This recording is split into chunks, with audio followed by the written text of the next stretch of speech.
आज world brain tumour day के मौके पर हमारे साथ मौजूद है प्रसिद्ध न्यूरोसर्जन डॉक्टर निनाद श्रीखंडे, जिन्होंने ब्रेन ट्यूमर को लेकर कई अहम जानकारियां साझा की। डॉक्टर श्रीखंडे का कहना है कि ब्रेन ट्यूमर एक गंभीर लेकिन समय पर पहचान की जाए तो काबू में आने वाली बीमारी है। सिर में लगातार दर्द रहना, उलझन, याददाश्त कमजोर होना, दौरे आना या बोलने में कठिनाई, ये कुछ सामान्य लक्षण हैं जिन्हें लोग अक्सर नजरअंदाज कर देते हैं। भारत में हर साल तकरीबन 28,000 ब्रेन ट्यूमर के केस सामने आते हैं, लेकिन विशेषज्ञों का मानना है कि असल आंकड़ा इससे कहीं ज्यादा हो सकता है।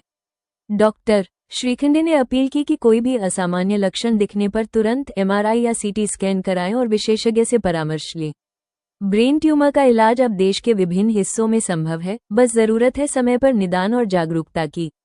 वर्ल्ड ब्रेन डे पर संदेश साफ है, हर सिरदर्द मामूली नहीं होता, सावधानी ही सुरक्षा है। डॉक्टर निनाद श्रीखंडे। संपर्क करें Aryas hospital, plot number 16, medical college road, Rajbaksha मंदिर के सामने, वंजारी नगर, नागपुर, महाराष्ट्र। नमस्कार, मैं डॉक्टर निनाद श्रीखंडे। मैं एक न्यूरोसर्जन हूँ और आज बेसिकली 22 जुलाई तो वर्ल्ड ब्रेन डे आज सेलिब्रेट किया जाता है। वर्ल्ड ब्रेन डे का मतलब है कि आज के दिन न्यूरोलॉजिस्ट और न्यूरोसर्जन 22 जुलाई को अंतर्राष्ट्रीय ब्रेन या अंतर्राष्ट्रीय मस्तिष्क दिन करके हम सेलिब्रेट किया जाता है। इसमें इसलिए इस दिन को इसलिए सेलिब्रेट किया जाता है कि मस्तिष्क से जुड़ी हुई जो भी बीमारियां हैं उन बीमारी के लिए अवेयरनेस क्रिएट किया जा सके और ब्रेन एक की डिसीजेस एक मृत्यु का अहम कारण होने की वजह से उनकी जागरूकता फैलाई जाए और उनके ऊपर जो भी ट्रीटमेंट पॉसिबल है उसके लिए भी जागरूकता लोगों के बीच में बनाई जाए, निर्माण की जाए। इसलिए वर्ल्ड ब्रेन डे को सेलिब्रेट किया जाता है। ये ब्रेन की बीमारी है, तो अगर आप बोलते हैं कि ब्रेन की बीमारी है तो ब्रेन की बीमारियों में सिर्फ आप इन्फेक्टिव या ब्रेन हेमरेज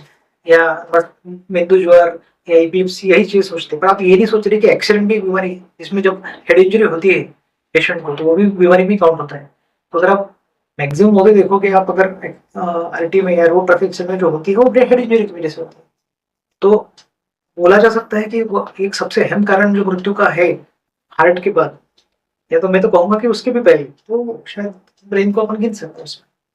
तो क्या ब्रेन की प्रॉब्लम जो है ये भी बच्चों में हो सकती है? देखिए, ब्रेन की प्रॉब्लम जो बचपन में जो हो सकती है सबसे अहम तो मिर्गी का दौरा है या एपिलेप्सी जिसको बोला जाता है, वो बहुत कॉमन होती है बच्चों में। कई बार वो फिजियोलॉजिकल रहती है, बच्चे जैसे बड़े हो जाते हैं वो बंद हो जाती है। कई बार मेंदू जो बच्चों में जो कॉमन होता है एंसेफेलाइटिस या मेनिंजाइटिस उसकी वजह से होती है, उसकी सीक्वेली की वजह से होती है। तो अगर हम ये बोले कि बच्चों में जो कॉमन बीमारी में से एक है तो एपिलेप्सी बोली जा सकती है। द्वितीय जो आता है वो मेंदू ज्वर है या मेनिंजाइटिस या एंसेफेलाइटिस। तो ये तो हो गया। अब ब्रेन की जो अलग अलग विकार है इसके अगर इलाज संदर्भ बात करें, सिर्फ सर्जरी एक मार्ग है या फिर बायो मेडिकेशन भी अपनी? देखिए, मेडिसिन सबसे पहली चीज ये है कि ब्रेन को ट्रीट करने के दो तरीके या दो इंस्ट्रूमेंट्स है जो अपने हाथ में है। सबसे पहला तो आता है, अपन मेडिकेशंस की बात करते हैं। मेडिकेशन उस वक्त पे दी जाती है जब वो डिसीज के ऊपर डिपेंडेंट है, डिसीज टू डिसीज वेरी करता है। फॉर एग्जाम्पल, अगर किसी को मिर्गी के अटैक आते हैं, मिर्गी के झटके आते हैं, तो सबसे इंपॉर्टेंट चीज या सबसे पहली चीज जो अपन शुरू करते हैं वो है मेडिकेशन के थ्रू कंट्रोल करते हैं। बट जब एक साथ में 4 या 5 मेडिकेशन चल रहा है उसके बाद भी कंट्रोल नहीं हुई तो फिर सर्जरी का रूट आता है। ब्रेन ट्यूमर जो बहुत कॉमन है, ब्रेन ट्यूमर में तो सर्जरी ही एकमात्र इलाज बोली जा सकती है या बोला जा सकता है। तीसरी चीज, हेड इंजरी अगर होती है, ब्रेन में अगर खून जमता है तो उसमें अगर सबसे अहम चीज अगर हथियार है तो वो सर्जरी है। ब्रेन हेमरेज, हाइपरटेंसिव जिसको बोला जाता है, मतलब बीपी बढ़ने की वजह से ब्रेन की नस फटना, तो उसमें भी सर्जरी ही अपने सामने एक सबसे बड़ा मेडिसिन करके उभर के आता है, सबसे बड़ा हथियार बनता है। पर मेडिसिन के रोल जो है वो माइल्ड टू मॉडरेट डिसीज में बहुत जरूरी है। मेडिसिन में का रोल उसमें आता है कि हर एक ब्रेन की डिसीज 90% ब्रेन डिसीज ऐसी है जिसको अपन ट्रीट कर सकते हैं।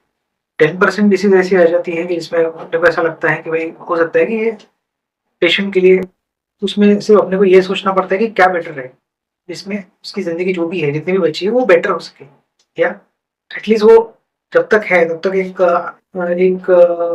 आदर्शपूर्ण जीवन जी सके। तो ऐसा नहीं है कि भाई मैक्सिमम डिसीज अनट्रीटेबल है। मैक्सिमम डिसीज जो मतलब मैक्सिमम बीमारियां जो है ब्रेन की वो अपन ट्रीट कर सकते हैं, उनका इलाज कर सकते हैं। तो इसमें ऐसा नहीं है। चैनल के माध्यम से विश्व स्तर पर जो लोग देख रहे हैं वो विश्व मस्तिष्क दिवस पर में क्या एक महत्वपूर्ण संदेश आप देना चाहेंगे? सबसे अहम चीज जो इसमें बोल सकते हैं तो ये कि ब्रेन की डिसीज अगर किसी को होते हैं या ब्रेन से जुड़ी हुई बीमारियां होती हैं तो सबसे अहम चीज़ है कि आप कब ना घबरा कर जो न्यूरोसर्जन से या न्यूरोलॉजिस्ट है उनको कंसल्ट करें और उस पर ट्रीटमेंट जो भी है उन पर भरोसा रखकर उसमें आगे बढ़े। अगर जी। तो दूसरी सबसे अहम चीज़ वो ये है कि सबसे कॉमन जो हेड इंजरी है उसमें अगर बोलना चाहूँगा तो ये कि हेड इंजरीज क्यों हो रही है, खराब रास्तों की वजह से। उसके लिए हमारे नेता बहुत ज़्यादा जिम्मेदार है। ऐसा नहीं बोलेंगे कि हर बार ड्राइवर की गलती रहती है या स्कूटर वालों की गलती रहती है या कार के वालों की गलती रहती है। सेकंड थिंग है रैश ड्राइविंग, सबसे इम्पोर्टेंट, या drunk and drive, rash driving, ये भी उतना ही रिस्पॉन्सिबल है जो एक्सीडेंट होते हैं इस करने से।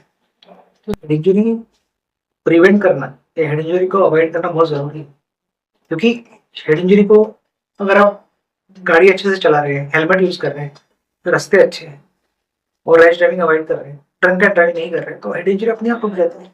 क्योंकि अगर ऑरेंज की बात करें तो मैं बस मुझे अभी 2021 से आज आएगा, मुझे अभी 4 साल हो जाएंगे, 4-5 साल हो जाएंगे। इस इंस्टीट्यूट का सबसे अहम चीज़ ये है कि एक बहुत अच्छी ऑपरेशन थिएटर है अपने यहाँ। ऑपरेशन थिएटर की बात अगर मैं करूँ तो सर्जन बन के कह रहा हूँ तो वो बात सही भी है, क्योंकि सर्जन के सबसे ज़्यादा कंफर्टेबल सर्जन ऑपरेशन थिएटर होना बहुत जरूरी रहता है। बट वही ऑपरेशन थिएटर कंफर्टेबल है जहाँ प्रॉपर सुविधा है, प्रॉपर हथियार है या प्रॉपर इंस्ट्रूमेंट्स हैं। तो अपने यहाँ सारी चीज़ें हैं जिससे अपन ज़्यादा जितनी भी कठिन सर्जरी से वो यहाँ कर सकते हैं। दूसरी चीज़, ऑपरेशन करने के बाद न्यूरो सर्जरी में सबसे इंटेंसिव केयर या क्रिटिकल केयर, अति विशेष उपचार केयर जो अपने आप में बहुत अच्छी है। और मैं इसलिए नहीं कह रहा हूँ कि इस हॉस्पिटल का एक पार्ट हो, मैं इसलिए कह रहा हूँ क्योंकि ये सच है कि वो केयर है अपने आप में और बहुत अच्छी केयर है। आपने वर्ल्ड ब्रेन डे के ऊपर में हमें जानकारी दी, मस्तिष्क से रिलेटेड डिसीज के ऊपर में और उसके उपचार संदर्भ में आपने हमारे समय संजय के उसके लिए आपका बहुत बहुत धन्यवाद, थैंक यू।